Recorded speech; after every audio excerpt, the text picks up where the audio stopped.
Are you getting annoyed by random Telegram calls from strangers?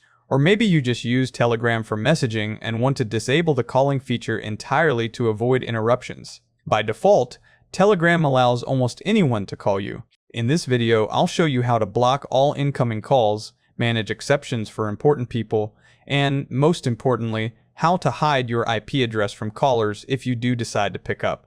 Open the Telegram app on your phone. Tap the gear icon at the bottom to go to the settings.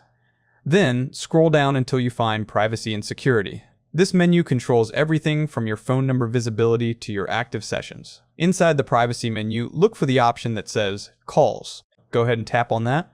This is the main control center, under Who Can Call Me. You have 3 choices.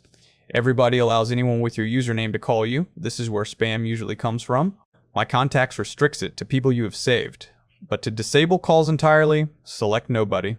When you select Nobody, your phone will never ring on Telegram again. Callers will just see a fail to connect or busy message instantly. Now, here is a security tip most people miss. Look at the peer-to-peer setting below. By default, Telegram calls connect directly between 2 phones to improve audio quality. The problem? This reveals your IP address to the person calling you.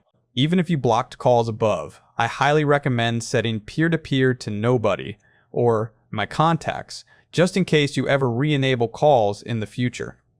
This forces calls through Telegram servers, masking your location.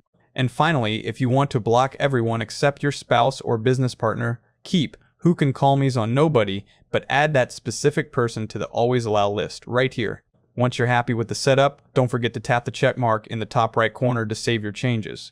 Now you can enjoy Telegram in peace without unwanted rings. If this tip helped you focus, please hit the like button and subscribe to easy tutorials and how-tos. Thanks for watching.